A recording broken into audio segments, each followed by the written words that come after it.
Hello guys, आपका मेरे channel smart study में स्वागत है। आज हम क्लास 7th का यूनिट टेस्ट पीरियोडिक टेस्ट का जो सैम्पल पेपर है मैथमेटिक का उसको देखने वाले हैं, जो कि जुलाई 2024 में होने वाले हैं। तो आइए स्टार्ट करते हैं। हिंदी और इंग्लिश मीडियम दोनों में ही हम यहाँ पर सैम्पल पेपर देखेंगे। तो आइए स्टार्ट करते हैं।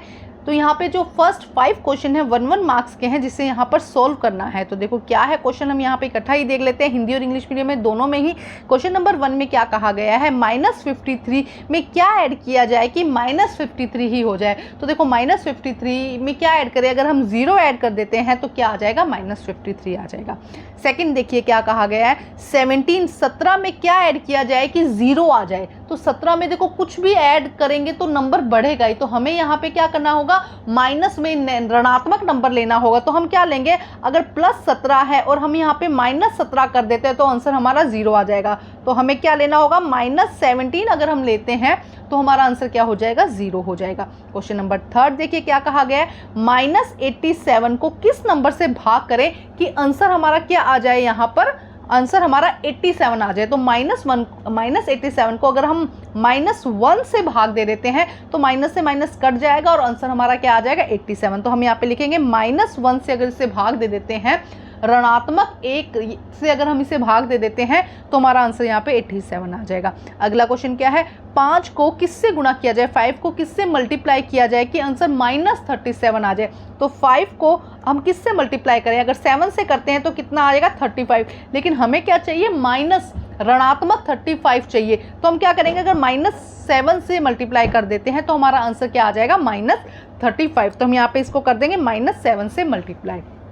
क्वेश्चन नंबर 5 देखिए क्या कहा गया है, -5 + -8 इक्वल किसके है, -8 के। तो यहाँ जो फिलिंग द ब्लैंक्स है उसे हमें फिल करना है। तो देखो क्या है, यहाँ पे बहुत ही आसान तरीका है, क्योंकि 1 मार्क्स का क्वेश्चन है, सीधा ही आंसर लिख दीजिए। तो देखो यहाँ पे -8 है, यहाँ पे -8 है, तो यहाँ पे भी क्या हो जाएगा, -5। जितने अगर इक्वल है तो सारे साइन भी इक्वल होंगे और जितना भी निशान लगे हैं वो सारे इक्वल होंगे, नंबर भी सारे इक्वल होंगे। तो यहाँ पे -5 आ जाएगा। तो ये सारे क्वेश्चन 1 मार्क्स के थे, 5 मार्क्स के ये क्वेश्चन थे।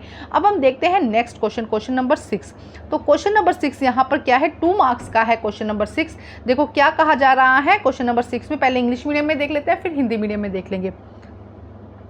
Right a negative integer and a positive integer whose sum is 5। वो क्या कह रहा है, एक नेगेटिव इंटीजर लेना है और एक पॉजिटिव इंटीजर लेना है जिसका सम क्या होगा, -5 होना चाहिए। तो देखो मैंने क्या लिया, नेगेटिव इंटीजर कितना लिया, माइनस। इंग्लिश में भी देख लेते हैं इसको एक बारी। देखो क्या कहा जा रहा है, एक ऋणात्मक पूर्णांक और एक धनात्मक पूर्णांक लिखिए जिनका योग -5 हो। तो क्या किया जाएगा, ऋणात्मक ले लिया -25, -25 क्या हो गया, ऋणात्मक हो गया। और एक धनात्मक पूर्णांक क्या हो जाएगा, -20। कुछ भी आप ले सकते हैं, -15 और +10 भी ले सकते हैं, कोई भी ले सकते हैं। तो मैंने 25 और 20 का लिया, आप कुछ भी ले सकते हैं, ठीक है। अब इसको जब ऐड करेंगे तो कितना आ जाएगा, क्योंकि 15 माइनस का बड़ा है तो आंसर हमारा क्या आएगा, -5। देखो ध्यान से समझो किस तरह से किया गया है ये। हमें क्या करना है, प्लस माइनस माइनस होता है, ये ध्यान रखना है आपको। धनात्मक और ऋणात्मक क्या होता है, ऋणात्मक होता है। तो यहाँ पे आंसर हमारा क्या आ जाएगा, -5 हो जाएगा। नेक्स्ट क्वेश्चन देखते हैं एक बारी, इसे हमें हल करना है।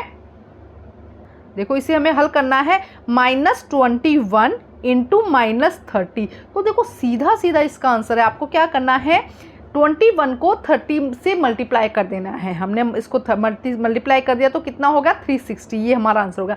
लेकिन जब आपको एक बात का यहाँ पर ध्यान रखना है, जब भी हम इस तरह से मल्टीप्लिकेशन करते हैं और जो मार्क है वो अगर क्या हो जाता है, उसकी पेयरिंग हो जाती है। इस तरह से अगर 2 बार आ गए, जैसे यहाँ पे आप देखेंगे कि माइनस यहाँ पे क्या हो गया, 2 बार आ गया, एक बार यहाँ पे आ गया, एक बार यहाँ पे, तो ये आपस में क्या होंगे, कट जाएंगे। माइनस माइनस जब मल्टीप्लाई करते हैं, 2 माइनस जब होते हैं तो वो किस में कन्वर्ट हो जाते हैं, प्लस में कन्वर्ट हो जाते हैं। तो हमारा आंसर यहाँ पे कितना आ जाएगा, 630।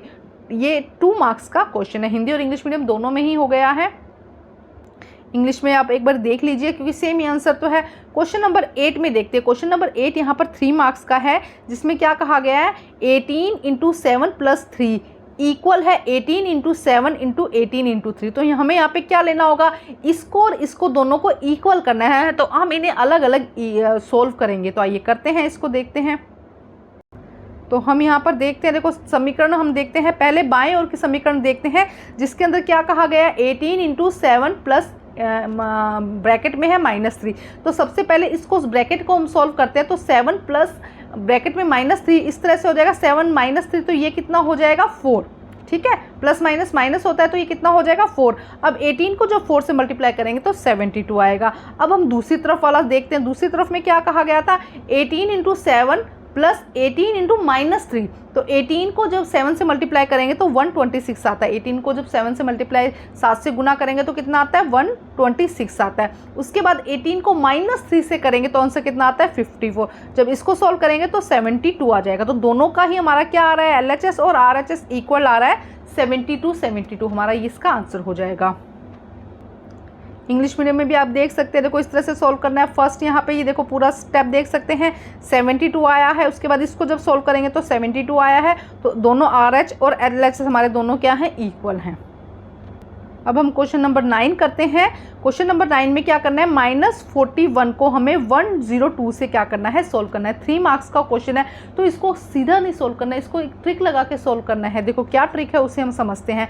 तो इसको हम किस तरह से सोल्व करेंगे, A × B + C, A × B + A × C। तो अब हमने क्या किया, 41 तो इसी तरह से रह गया। अब प्लस करके हमने मल्टीप्लाई करके हमने क्या किया है, 18 जो 102 है 102 है, इसको 2 पार्ट्स में तोड़ लिया। किस तरह से, 100 + 2। देखो यहाँ पे इस स्टेप को समझो, 102 को हमने क्या किया है, 2 पार्ट्स में तोड़ लिया है।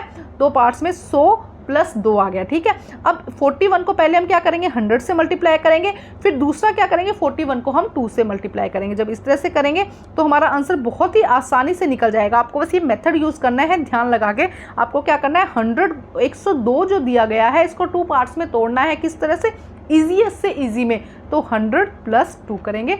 अब 41 को पहले इससे मल्टीप्लाई करेंगे, फिर हम इससे मल्टीप्लाई करेंगे, तो ईजिली हमारा आंसर यहाँ पर निकल जाएगा।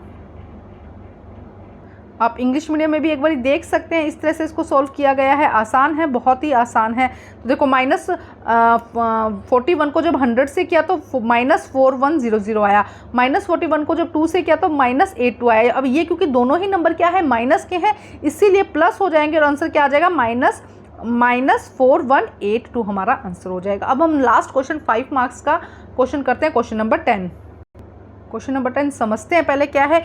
एक निश्चित ठंड प्रक्रिया के लिए आवश्यक है कि कमरे का तापमान 40 डिग्री सेल्सियस से हर घंटे 5 की दर से कम किया जाए। क्या कह रहा है कि ये कमरे का तापमान कितना है, 40 डिग्री है, जो क्या है हर घंटे कितना हो रहा है, 5 कम हो रहा है। प्रक्रिया शुरू होने के 10 घंटे बाद कमरे का तापमान क्या होगा। NCERT का ये क्वेश्चन है, बहुत ही इंपॉर्टेंट क्वेश्चन है। शुरू में तापमान 40 था, हर घंटे क्या हो रहा है, 5 कम हो रहा है, तो 10 घंटे बाद क्या होगा। तो बहुत ही आसान है, देखो इजी वे में समझो कैसे करते हैं। सबसे पहले हम लेते हैं प्रारंभिक मान कितना है, 40 डिग्री सेल्सियस। प्रति घंटे कितना मान कम हो रहा है, 5 डिग्री सेल्सियस, ठीक है, 5 डिग्री सेल्सियस कम हो रहा है। तो 10 घंटे बाद कितना होगा, क्योंकि कम हो रहा है ना, तो हम माइनस का निशान लगाएंगे यहाँ पे। तो 10 घंटे बाद कितना होगा, 50 डिग्री टेम्परेचर जो है वो कम हो जाएगा।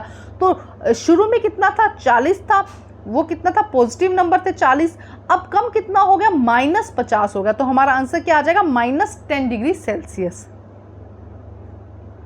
देखो क्या कहते हैं, एक बार इंग्लिश मीडियम में देख लेते हैं। A certain freezing process is required that room temperature be lower than 40 degree Celsius at the rate of 5 degree Celsius every hour. What will the room temperature in 10 hour after the process being. तो यहाँ से देखो question start करते हैं। Initially temperature कितना था यहाँ पे, 40 डिग्री सेल्सियस, चेंज कितना हो रहा है, -5 डिग्री सेल्सियस। उसके बाद क्या कह रहा है, टेम्परेचर आफ्टर 10 आवर कितना होगा, -5 × 10 कितना हो जाएगा, 50 डिग्री टेम्परेचर है जो क्या है वो कम होगा 10 घंटे बाद में। अब कह रहे हैं कि स्टार्टिंग में 40 था, प्लस का 40 था, माइनस कितना हो गया, माइनस कितना, टेम्परेचर कितना कम होगा, 50 डिग्री। तो अब कितना रह जाएगा, -10 डिग्री सेल्सियस। ये क्वेश्चन 5 मार्क्स का है। तो आपको मेरे चैनल पर सभी सब्जेक्ट के सैंपल पेपर मिल जाएंगे। आप अच्छे से तैयारी करके अच्छे मार्क्स ला सकते हैं। Thank you guys.